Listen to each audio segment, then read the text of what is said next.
Hey, I'm back for a little bit. Welcome back. It's good to be back. Hopefully y'all didn't go too crazy. No more crazy than I would normally. So, got a lot of stuff done since last we talked, and I didn't get a chance to record a lot. So, I had some wonderful help from my grandpa. He actually come over and was able to help me get a lot of this stuff knocked out before we went on vacation. So, it was very nice, very blessed to have him in my life. Thank you so much, Pap. We are looking at today, this is an insulation blower. And if you've never heard of these, like when you get those blowers inside your house or the ones that you see for rent at Home Depot, Lowe's, or other stores, they suck in through here and they'll blow out through here. So this thing is basically just a big gas-powered fan. The problem they're having is after it runs for about an hour or so, he said it starts kind of starving a little bit, running kind of restricted. So what I've done prior to today is this thing was in here before for a no start, and doing the nature of its work with the insulation, somehow insulation had gotten into the fuel tank, and they had a filter here that was pretty damaged, so I replaced this. Was just a vent for the fuel tank. So I replaced that.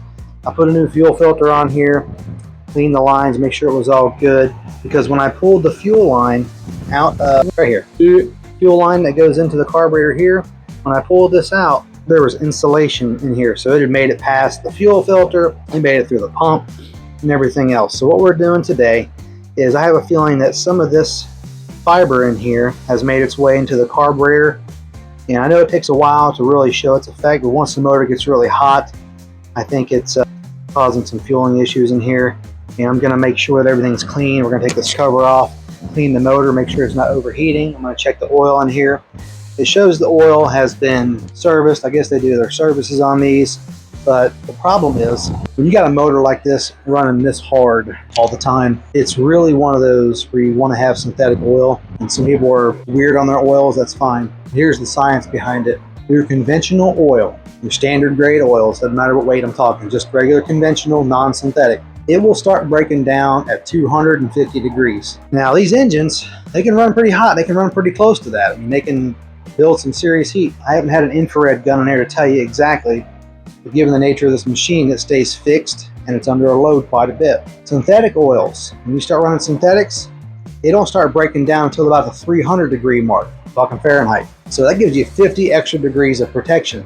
What happens is if you run this motor with conventional oil at its peak limit most of the time, running at full throttle under a load, and it's got insulation or debris or dirt packed around some of the cooling fins, you run the risk of running that oil close to its breakdown temperature. And that conventional oil, when it starts breaking down, it's going to lose its lubrosity, or its ability to keep all the metals and everything lubricated. Your friction has increased inside your motor.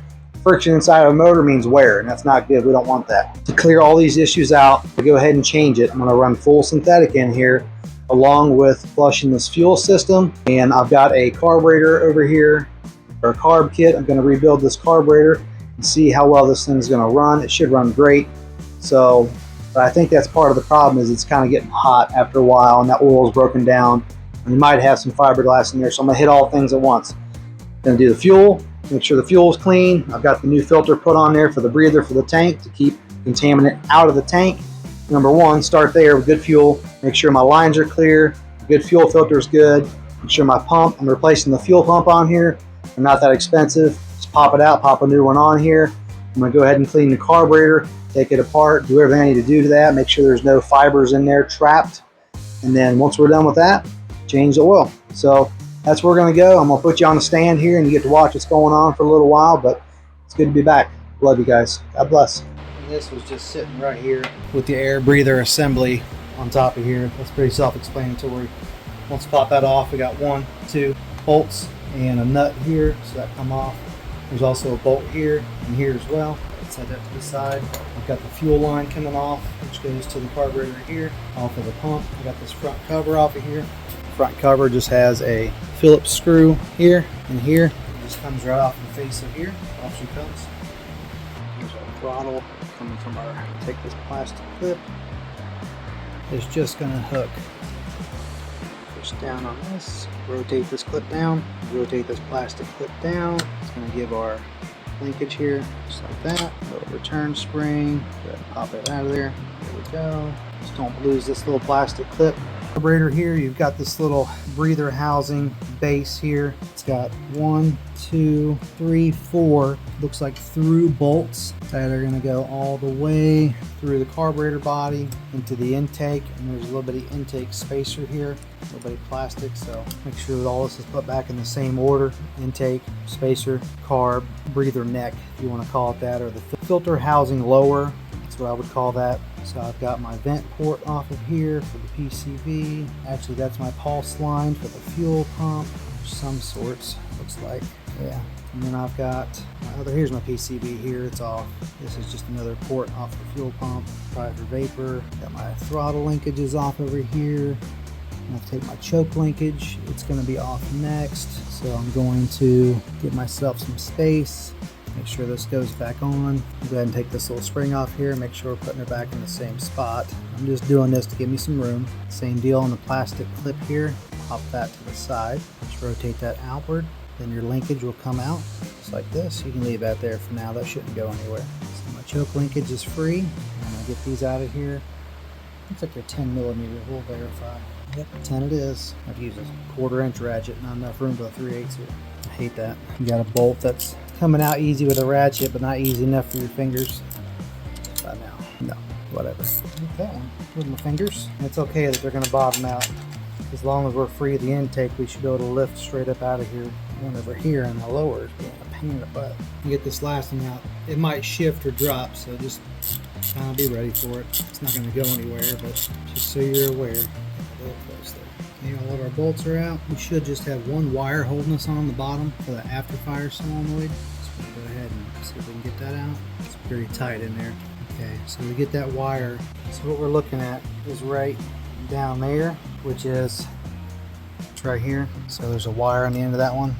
I'm just trying to get enough room where I can pop that off of there. And I guess while I'm here, I can get the bolts out. Make my life a little easier. No, I guess I'm gonna go ahead and take this cover off. Not enough room with all this here, but I should get enough room to get to my wire at least. That's the goal. There's also a fuel bowl drain hose down here, so I just gotta get that off here too. There you go. Should be for free. I'm gonna go blow this thing off real quick to get all this dust off of here. We're back. It looks pretty clean. Fiberglass isn't going to look dirty either, so there's that. It looks pretty good. But if you notice, one thing I noticed, there wasn't much fuel in that bowl, was there? It's got a good carb on here. Good old cane or kine, whatever you want to call it. It's there. A bigger one. I don't know. These might be different sizes, left and right. Especially if the intake distance is just a little bit different, they might have them jetted differently. So make sure you put these back in the exact side they came out. This one here has, say, 1, 2, 0. All right. One over here. It's a 122S. So they are specific to each side. Now, if you're looking at them, it's not going to be like crazy obvious, but performance-wise, it's going to make a difference. So we're going to make sure you put those back in where they came from. And if you want to, you can mark, if you want to mark this side for whatever reason, like let's say you put a little dimple or paint this one. And we're going to be cleaning this, so if I do any paint markings, it probably won't be very well. So you want to mark these, be careful, this is brass. I wouldn't paint it, because if you're cleaning, that paint washes off and you're just kind of up a creek without a paddle. So I'm just going to put this back in here. I'm just going to kind of lightly seat it in there, and not hard, I mean very lightly. I got a big hammer, but I'm just going to very lightly tap a little dimple into this brass. See a little dimple right there? I'm going to put one right in the aluminum right above it. So all I've done is spot these now, where I've got a dimple on my aluminum and a dimple on my jet. That way I know this side definitely came out of here. So even if I move this thing around, start switching stuff, I'll never forget that dimple goes with the dimple on here. And I'll know this is the side jet that it came out of. You can see there's no dimple on this one, on the other side. And on here, just a screwdriver mark, and nothing on here. So I know this is over here. Looking down at the tubes, see if I've got any physical obstructions that I can see in there, and I don't. So these are my idle jets. And both of these have the same markings on them. You see I've got a 10 and a 10, 45 and a 45. So these should be the same, but if you want to go ahead and mark these just to be on the safe side, go for it. I probably won't. Get these to pop out of here. Idle jets do just exactly as they sound. They control your fuel mixture down there at low idle. And these things are held in by O-rings, so sometimes you just gotta be a little careful with them. Get them kind of pried loose first. And if you want to, you can grab some needle nose like I'm going to, get them out. So you can just take it from whatever side you want to. I usually grab the flat side here. Just kind of give them a wiggle out. And you see you've got a ring on the end, and there's usually one up here. So I'm wondering why this one doesn't have it, unless it's stuck down inside the cavity. No, it's not down inside the cavity. So let's see what this side has. Okay, just the one on that one also. I find that a little strange because most of them, see how you have this larger gap right here at the tip of my fingernail? There's usually an O-ring here and one up here. This only has one. I'm kind of surprised. So I'm gonna look at my other carburetor here that I've got. So I'm curious now to see. And you're asking, what's this carburetor? It costs more to buy a rebuild kit for this thing than it does just to buy an Amazon carburetor, strip it and use it for all its gaskets and seals and things like that. This is what I do. You do what you want to do. I've had good results out of this. Yeah, we've got two O-rings. It's like I thought it would be. I don't know if you can see it or not. See, I've got an O-ring right here. I thought it would be right here in this little O-ring here. There's one up here. There's usually two. So I don't know why that one does not. It's supposed to, so it's going to get it. Somebody might have rebuilt this carburetor before and didn't do that correctly, but we'll get there. So the idle jets are out. I've got Welsh plugs here, and here. Well, we're going to blow through this, blow through those cavities. We've got a port there, a port here. Here's your fuel in, these are the jets. And we've got vacuum port signals, 1, 2, 3, 4. This should all go through to the idle chamber. Yeah, we've got the small holes down in here. You should be able to see maybe see the light through there? No. But you see how they got the little chambers that would run through here. And we've got some small air mix signal screws there, small port there, none on the bottom. And we're gonna blow all these out. Clean this thing, and we're going to reseal this, and with the seals I'm using off the other donor carb over there, I'm going to put this tube back in. Feel any restrictions in there? That one goes into a body.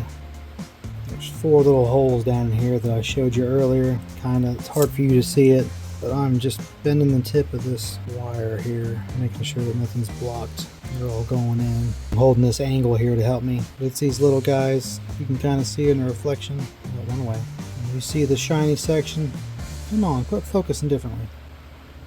Making this hard on me, guys. Very tip of my thing right there. See, there's 2 little looking black dots. There's actually 4 there. They're not obstructed, so that's good. I'll give this one last little blowout. Big summer blowout. Don't sue me, Disney.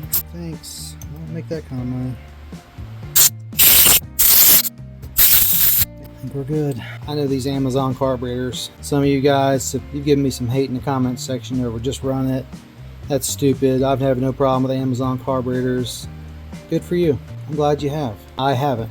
I'm very particular. I notice differences. I notice if it's not idling right. I notice if full throttle's not running right. I can tell if it's running hot or cold based off of how it sounds and how the valves sound after a while. Looking at the spark plug burn after, a good few hours or so. I know the difference. This looks the same all around. It looks the same. You notice it's a no-name carburetor. There's no name stamped into it. And a lot of you guys are like, oh, they're made on the same assembly plant, blah, blah. Hey, I get it.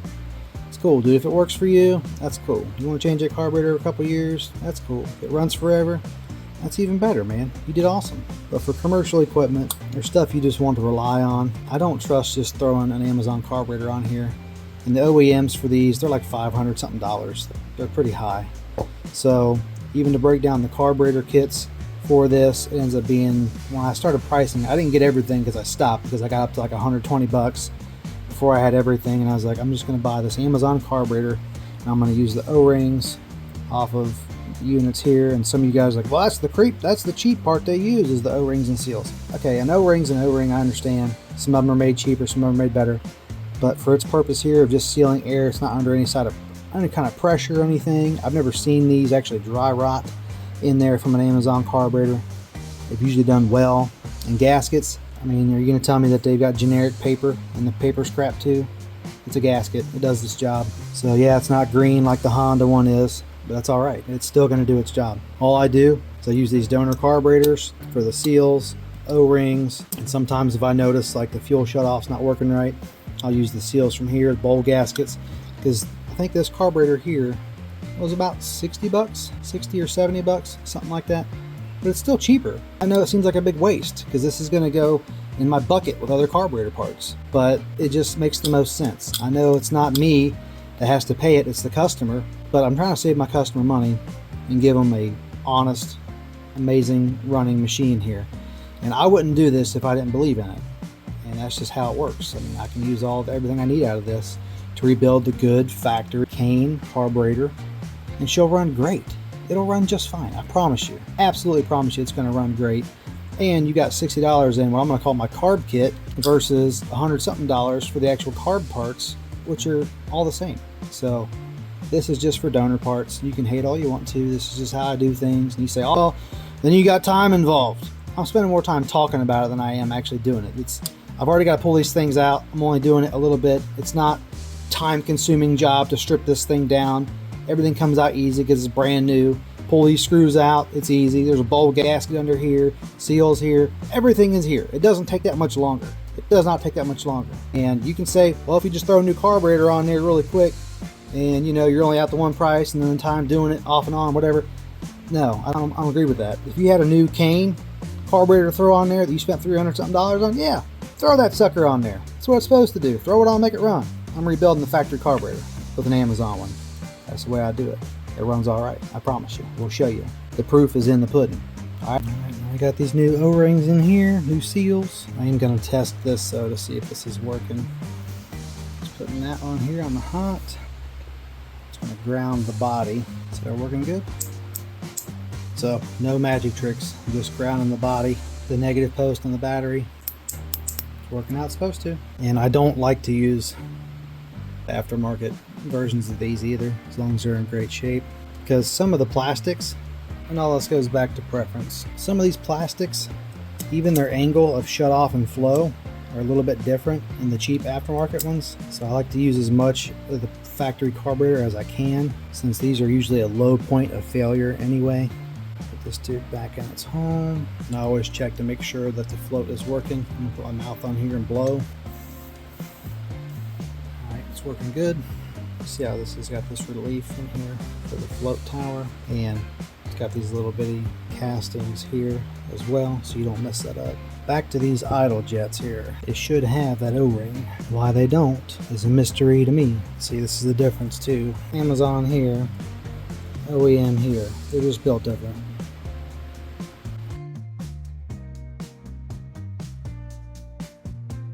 Use a little spit here just to kind of dampen up these O-rings.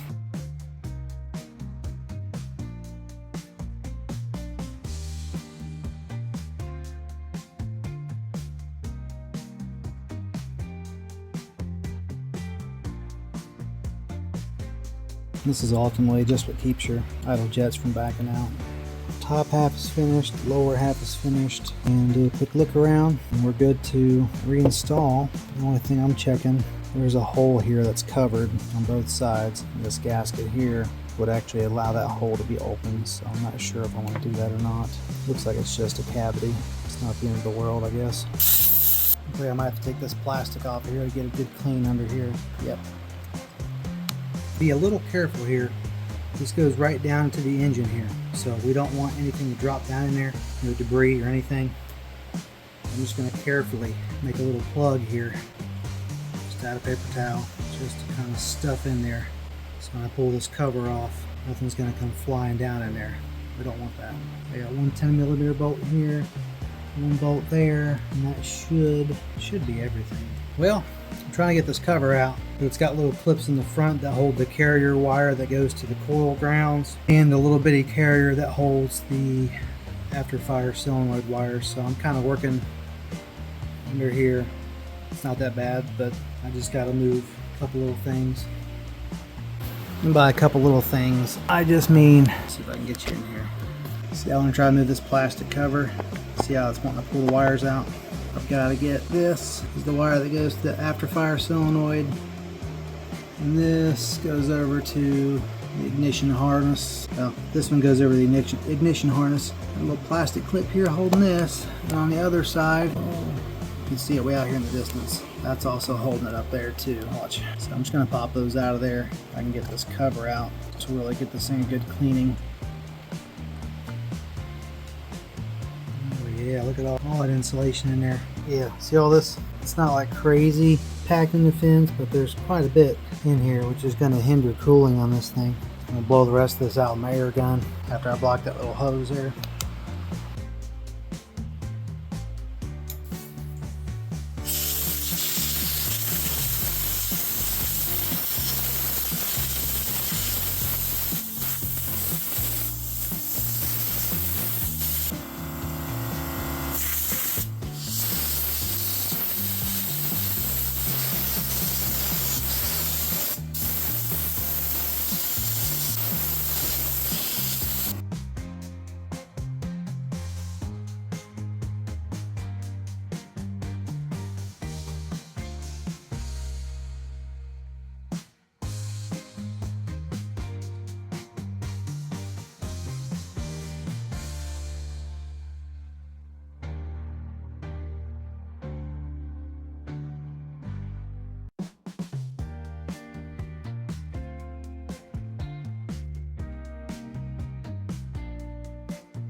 Oh, I might have done it. Uh-oh here. Let's see if I can get that back in there.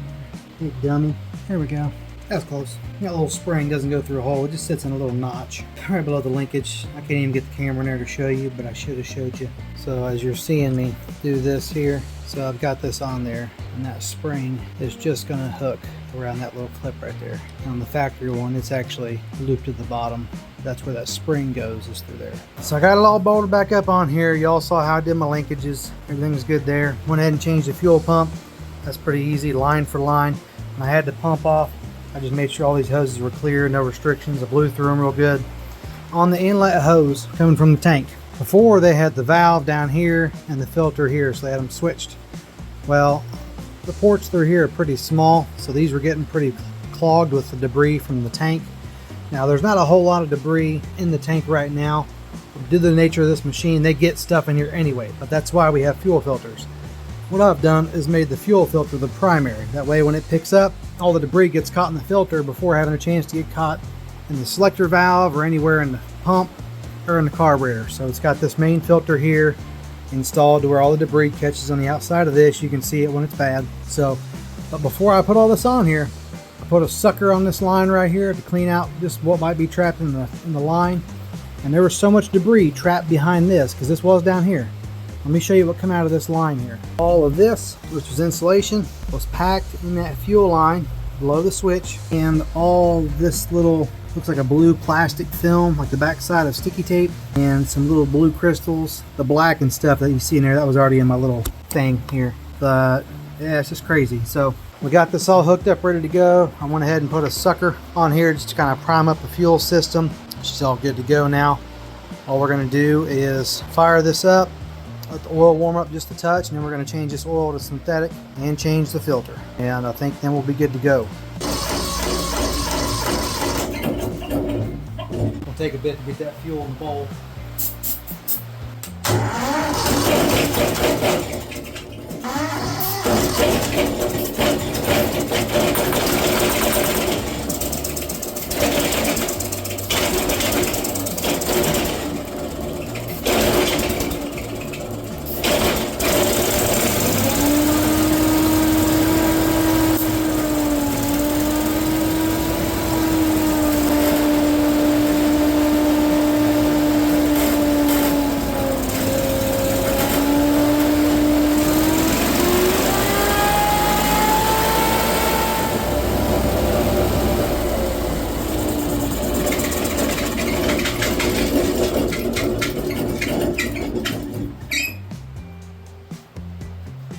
Yes. I don't know how recent this oil is. Pretty bad, pretty cooked. Looks like August of last year. So it's due anyway. 1 year, pretty much. Here we are, the end of June, approaching a year. This thing is heavy use. I'd change this thing probably twice a year if I were them, just because how hot and how heavy this thing runs most of the time. It smells kind of funny too. Shake it more than twice, you're playing with it.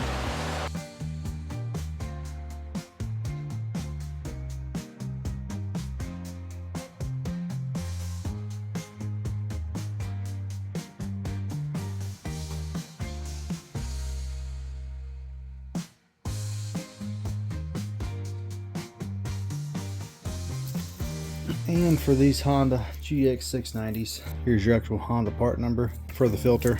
This guy right here. You can also usually find it through the code number on there, but that one there does fine. This also specs for the NGK ZFR 5F. They look it's actually pretty close to an RC12YC if I'm kind of looking at it. It might not be the same temp rating, but as far as the shape and thread size and stuff, it's kind of what it looks like. But we're gonna replace both of these also. That's what I'm running in here, synthetic shell. Now, this is heavy duty oil. This isn't just your standard stuff. So what I found over the years, even other shops I've worked at, they use a lot of this heavy duty diesel oil. A lot of the additives in here are gonna match and mirror what they put in the air cooled engine stuff. Aside from ATV, because that's for active clutches and stuff, but all of your high temp components are in here with the synthetic, so this is going to work great for this motor.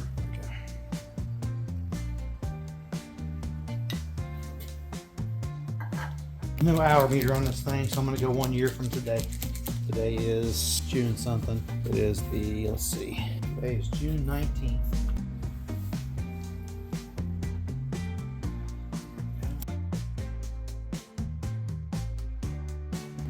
Those plugs have a crush seat.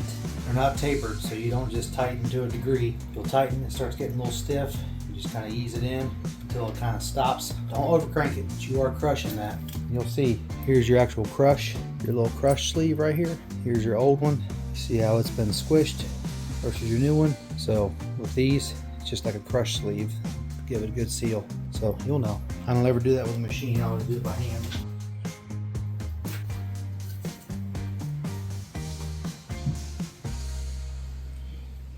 2 quarts, right at 2 quarts, puts us right here on the full mark, so we're good to go. Now I've already started this thing to allow that oil filter to fill with oil, because that's going to take up a little bit of your volume, so it is good.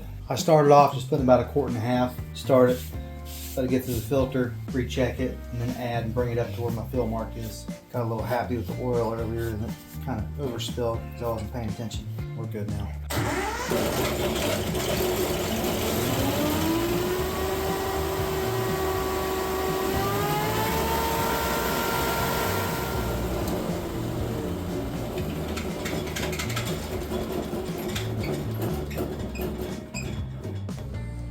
Right on. Well, that sums it up with the Honda motor here on this insulation blower. Running great. It's good to be back. Love you guys. God bless.